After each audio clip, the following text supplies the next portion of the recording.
Session Deus Caritas Est, juillet 2012. Foi, espérance et charité vont de pair, par Dominique et Isabelle Bock. Donc Dominique et Isabelle Bock, nous sommes mariés depuis 20 ans, nous avons 4 enfants. Nous cheminons avec la communauté, auprès de la communauté depuis une quinzaine d'années et nous sommes foyer amis depuis 6 ans.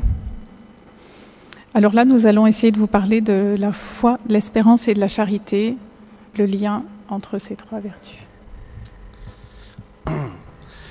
Alors ces vertus trouvent bien sûr leur unité et leur lien naturel dans leur identité même en tant que vertus théologales. Elles se réfèrent directement à Dieu, or Dieu ne se divise pas. Elles nous sont données par le baptême et nous permettent d'atteindre Dieu lui-même en personne. Par la foi, nous l'atteignons, par l'espérance, nous l'accueillons, et dans la charité, nous l'aimons. Le catéchisme de l'Église catholique précise: elles disposent les chrétiens à vivre en relation avec la Sainte Trinité. Elles ont Dieu un et trine pour origine, pour motif et pour objet. Dieu connu par la foi, espéré et aimé pour lui-même. La foi au Dieu créateur à qui je dois l'existence, l'espérance du retour du Christ Sauveur à qui je dois le salut, la charité de l'Esprit auquel je participe dès à présent. Elles sont infusées par Dieu dans l'âme des fidèles pour les rendre capables d'agir comme ses enfants et de mériter la vie éternelle. Elles sont le gage de la présence et de l'action du Saint-Esprit dans les facultés de l'être humain. C'est par la grâce de l'Esprit Saint et sous son inspiration que nous pouvons croire, espérer et aimer, disait saint François de Sales. La foi, l'espérance et la charité puisent leur vitalité dans l'amour divin pour se développer et s'affermir en nous, et c'est dans la mesure où l'âme accueille la présence aimante de Dieu que ces vertus deviennent encore plus saintes et plus fructueuses. Saint François de Sales affirmait que les vertus théologales glorifient la Trinité d'amour, puisqu'elles se rapportent directement à Dieu et s'appliquent à rendre honneur à la divine majesté. La foi honore le Père, car elle s'appuie sur sa toute-puissance. L'espérance honore le Fils, car elle est fondée sur la rédemption. Et la charité honore l'Esprit Saint, car elle embrasse et chérit sa bonté. Alors, toute la tradition affirme le lien qui existe entre ces 3 vertus théologales. Saint Paul a donné un incomparable tableau de la charité. C'est l'auteur du Nouveau Testament qui a le mieux dégagé le sens des vertus théologales et leurs relations. Saint Paul juxtapose souvent la foi et la charité. La charité ne vient pas s'ajouter comme du dehors et ainsi compléter la foi. La charité, à savoir l'amour du prochain, est le fruit nécessaire et par conséquent le signe de toute foi authentique. Le texte principal est probablement celui de la première épître aux Corinthiens, où saint Paul affirme clairement: à présent, les 3 demeurent, foi, espérance et charité. Mais la plus grande d'entre elles, c'est la charité. La foi cédera la place à la vision béatifique et l'espérance sera accomplie dans la possession du souverain bien, tandis que la charité ne passe jamais. Saint Thomas d'Aquin précise: la foi et l'espérance atteignent Dieu sans doute, mais de lui nous provient ou la connaissance du vrai, qui est la foi, ou la possession du bien, qui est l'espérance, tandis que la charité atteint Dieu lui-même pour être établie en lui et non pour que de lui quelque chose nous provienne. L'exercice de toutes les vertus est donc animé et inspiré par la charité. Celle-ci est le lien de la perfection. Elle est la forme des vertus. Elle les articule et les ordonne entre elles. Elle est la source et terme de leur pratique chrétienne. La charité assure et purifie notre puissance d'aimer. Elle l'élève à la perfection surnaturelle de l'amour divin. Ces vertus surnaturelles orientent dès ici-bas notre pèlerinage vers la patrie céleste. En effet, elles nourrissent notre désir de parvenir un jour à la communion parfaite et éternelle avec Dieu. Saint François attribuait un rôle spécifique à chacune des 3 vertus théologales. La foi nous montre la félicité, l'espérance nous en donne le désir, la charité nous en donne la possession. Saint Jean de la Croix perçoit dans les vertus théologales l'expression spirituelle des facultés humaines. La foi relève de l'entendement, l'espérance de la mémoire et la charité de la volonté. Mais la charité dépasse en grâce et en perfection toutes les autres vertus. Vertu inégalable entre toutes, non seulement elle embellit le cœur dans lequel elle réside, mais elle bénit et sanctifie aussi toutes les autres vertus qu'elle y rencontre. Saint François de Sales compare la charité au soleil illuminant les étoiles. Elle donne à toutes les vertus leur beauté et leur éclat. Séparées de la charité, toutes les vertus sont imparfaites, car sans l'amour, elles ne peuvent parvenir à leur fin qui est de rendre l'homme heureux. La foi, l'espérance, la crainte de Dieu précèdent la charité dans l'âme pour lui préparer sa place. Mais une fois installées, toutes les vertus lui obéissent et la servent, car c'est la charité qui les anime, les embellit et les vivifie par sa présence. C'est à la charité qu'est donné le salut, affirmait saint François de Sales, puisque la foi et l'espérance disparaîtront lorsque nous serons arrivés dans la gloire céleste. Le salut est montré à la foi, il est préparé à l'espérance, mais il n'est donné qu'à la charité. Saint François de Sales compare la parole de Dieu à un jardin planté de rosiers, dans lequel s'enracinent et se développent les vertus théologales. Les feuilles symbolisent la verdeur de l'espérance, les épines, la lutte de la foi contre les sens et le monde, et les roses, la charité. Alors, nous voyons donc que les 3 vertus théologales sont unies et indissociables. Elles croissent simultanément et trouvent leur perfection dans l'amour de Dieu. On peut même dire qu'elles vivent en interdépendance, se reflétant les unes dans les autres, se mutualisant réciproquement.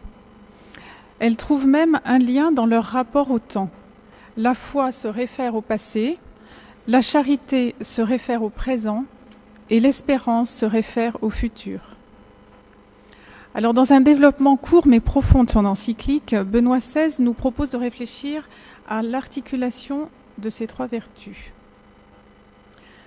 Il dit « L'espérance s'enracine en pratique dans la vertu de patience, qui ne fait pas défaut dans le bien, mais pas même face à l'échec apparent, et dans celle d'humilité, qui accepte le mystère de Dieu et qui lui fait confiance dans l'obscurité. » Puis il poursuit. La foi nous montre le Dieu qui a donné son Fils pour nous et suscite ainsi en nous la certitude qu'est bien vraie l'affirmation « Dieu est amour ». De cette façon, elle transforme notre impatience et nos doutes en une espérance assurée que Dieu tient le monde entre ses mains et que malgré toutes les obscurités, il triomphe comme l'Apocalypse se révèle à la fin de façon lumineuse à travers ces images bouleversantes. La foi qui prend conscience de l'amour de Dieu qui s'est révélé dans le cœur transpercé de Jésus sur la croix suscite à son tour l'amour. Benoît XVI nous dit que l'amour est possible. Il nous invite à vivre l'amour et de cette manière faire entrer la lumière de Dieu dans le monde. Il s'est, dans son récent voyage au Mexique, présenté comme le pèlerin de la foi, de l'espérance et de la charité, et nous rappelle que l'homme a besoin d'infini, de plus grand, de plus beau. L'homme est fait pour une plus grande plénitude. Avec la foi, l'espérance, celui qui croit dans le Christ et dans son Église vit et pratique la charité comme élément essentiel de sa mission. Benoît XVI nous engage donc à faire des vertus théologales des moteurs de la nouvelle évangélisation et de la mission. Nous l'avons vu, la crise actuelle est peut-être financière et ou économique, mais elle est surtout anthropologique ou morale et spirituelle. Nous savons que le monde actuel est marqué par l'absence de repères, la dictature du relativisme, le rejet de Dieu. En niant Dieu, en proposant comme seul critère le relativisme absolu, La foi, l'espérance et la charité, vertu et en Dieu comme objet, ne peuvent se développer. L'homme se retrouve ainsi seul, angoissé, désespéré, perdu. Il est frappant, mais finalement assez logique, de voir que ce monde marqué par le rejet de Dieu génère une déshumanisation, un développement de l'individualisme et une souffrance morale importante. Souvent, 2 phrases, 2 interrogations résument le choix et le comportement de beaucoup de nos contemporains, voire de la société elle-même. À quoi bon et pourquoi pas ? Autant d'interrogations révélatrices de personnes déboussolées ou désabusées. Monseigneur Fisicella, en juin 2012, lors de la présentation de l'année de la foi, précisait « Cette crise de la foi exprime une crise anthropologique dans laquelle l'homme est abandonné à lui-même. Il est seul, confus, objet de forces impalpables. Nous voyons tous malheureusement que de nouvelles religiosités se développent et attirent beaucoup de personnes. Alors, à titre personnel, je me souviens entre autres d'une personne qui avait un très très bon niveau intellectuel, qui me disait très sérieusement qu'elle pratiquait tous les matins ce qu'elle appelle le salut au soleil. Alors, j'en suis resté stupéfait. Je me rappelais que le curé d'Ars disait « Enlevez le prêtre d'une paroisse, les hommes adoreront les bêtes ». Comment ne pas voir un lien entre l'absence de Dieu et le développement de cette souffrance ? Notre société est marquée dans quasiment toutes ses dimensions, économiques, sociales et civiles, par une profonde déshumanisation corrélative au rejet de Dieu, aboutissant à une négation de l'identité et de la structure humaine. Nous ne sommes pas face à un simple désenchantement passager, une crise économique ou financière, un trouble de l'organisation ou de la régulation sociale, c'est plus profond que ça. Père Bernard nous a plusieurs fois rappelé que ni l'argent, ni les plaisirs, ni les pouvoirs ne rendent l'homme heureux. Deus Caritas constitue la réponse juste et adaptée aux maux dont souffre le monde actuel. Aucune autre valeur ne peut remplacer la foi, l'espérance et la charité pour libérer l'homme et lui permettre un plein épanouissement. La vérité vous rendra libre, disait Jean-Paul II. L'homme est fait pour le bonheur, sa soif de bonheur et de plénitude est immense. Comment peut-on imaginer que l'homme puisse vivre sans croire, sans espérer et sans aimer ? Ce sont là des besoins si vitaux et si fondamentaux que l'existence même de l'homme en dépend, disait François de Sales. Les vertus humaines s'enracinent dans les vertus théologales qui adaptent les facultés de l'homme à la participation à la nature divine. La foi par laquelle on croit en Dieu, l'espérance par laquelle on désire avec confiance ce qu'a promis Jésus, et la charité par laquelle on aime Dieu et son prochain sont à l'origine de l'agir humain, c'est-à-dire qu'elles produisent leurs effets dans nos actions concrètes et tout au long de notre existence. Selon saint Jean de la Croix, la foi combat le démon, l'espérance combat le monde et la charité combat la chair.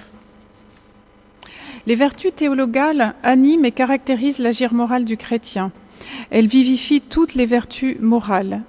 Elles ne campent pas au-dessus des nuages, mais s'incarnent dans notre vécu quotidien, là où Dieu se présente à nous, concrètement, dans le prochain. La foi, l'espérance et la charité ouvrent notre cœur à l'amour divin et à l'amour fraternel qui consiste à aimer chacun de nos frères avec l'amour du cœur de Jésus. Ces vertus qui parlent plus au cœur qu'à l'intelligence ouvrent notre cœur à la révélation de l'amour divin et nous procurent la joie, la paix et la fécondité spirituelle. Il nous est donc demandé de vivre et transmettre la foi, de pratiquer la charité et de révéler l'espérance avec confiance et persévérance. Nous sentons bien que seul l'exercice indissocié de ces vertus est pleinement fructueux. Nous le percevons bien dans l'exercice de nos engagements conjugaux et de nos responsabilités parentales et éducatives, ainsi que dans nos actions missionnaires, paroissiales, associatives ou civiles. Il ne nous viendrait d'ailleurs pas à l'idée de séparer ces 3 vertus tellement elles sont naturellement indissociables ou liées. Que donnerait une foi sans espérance et sans charité ? Elle serait stérile et ressemblerait plutôt à un conditionnement idéologique et spirituel. Une espérance sans fondement reviendrait à proposer une transcendance factice ou ésotérique. Tout comme la foi se manifeste dans la charité, de même sans la foi, la charité ne serait que philanthropie. Chez les chrétiens, foi et charité s'exigent réciproquement de sorte que l'une soutient l'autre. Nous savons tous que la foi sans la charité durcit et que la charité sans la foi pourrit. En vivant pleinement les vertus théologales, l'homme s'élève et donne une valeur à son engagement. Le rythme de croissance de la foi, de l'espérance et de la charité va de pair avec l'œuvre de purification et avec l'union progressive avec Dieu.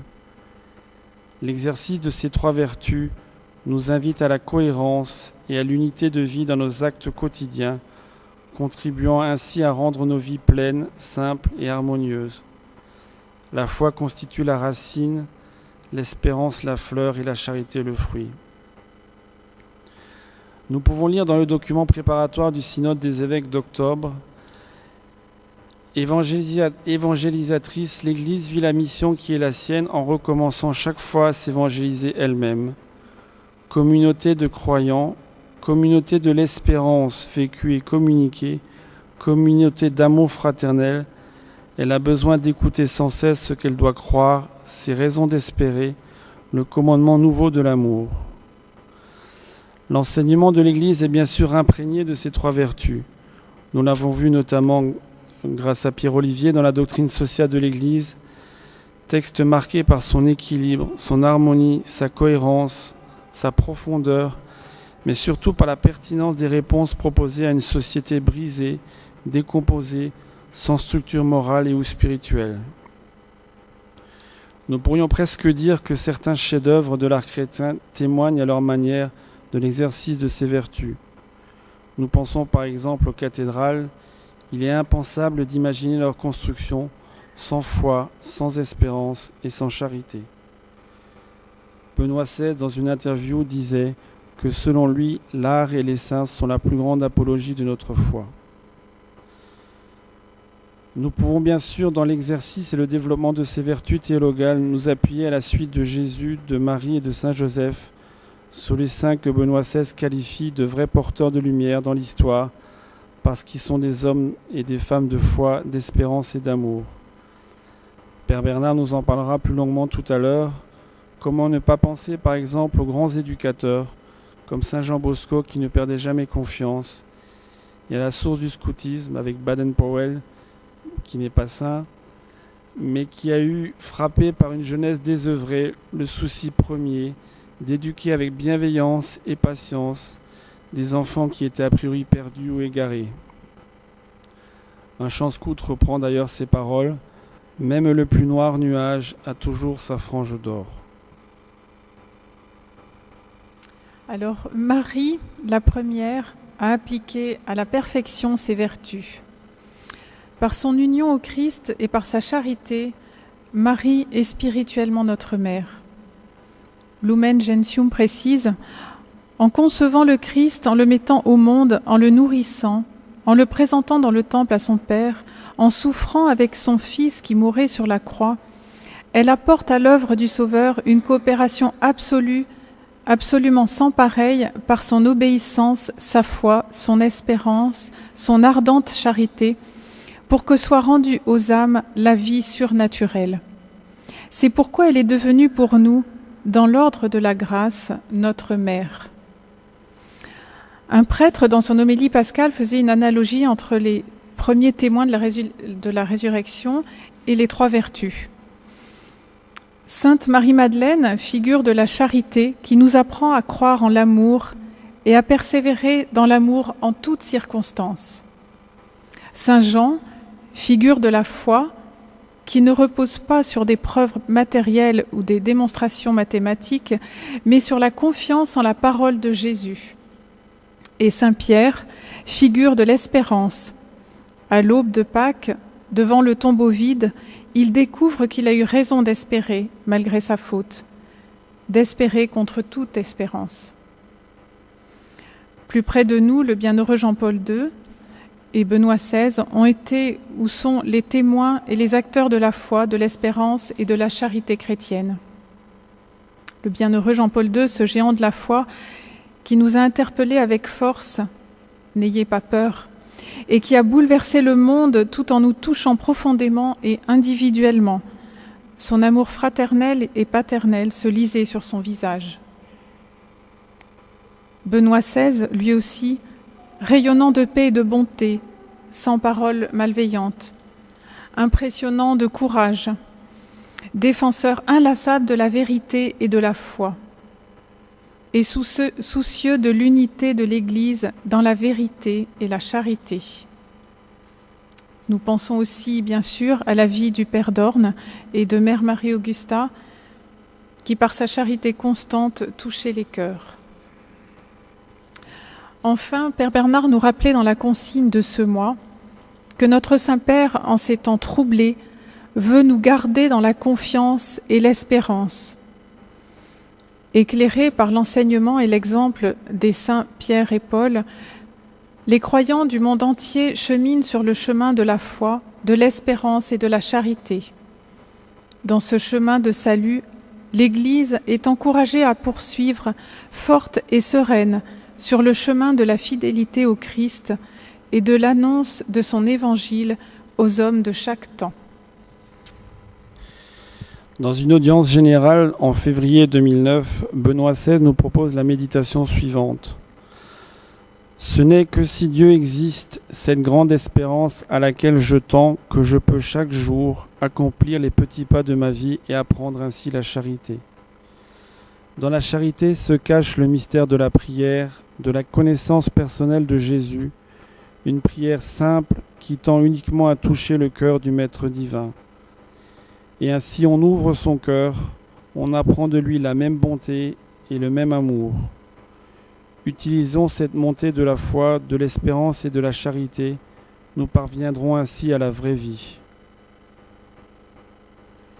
Et pour conclure, nous vous proposons cette prière de saint François de Sales. Ô Jésus, fais qu'enracinés dans la foi, joyeux dans l'espérance et fervents dans la charité, nous attendions ton avènement dans la gloire, objet de notre espérance. Qu'en ce grand jour, la claire vision remplace la foi et la possession du royaume remplace l'espérance. Fais qu'à notre charité imparfaite succède une charité parfaite, pour qu'en elle nous puissions nous réjouir éternellement. Retrouvez l'intégralité de la session, texte, audio, vidéo sur le site http://session.fmnd.org.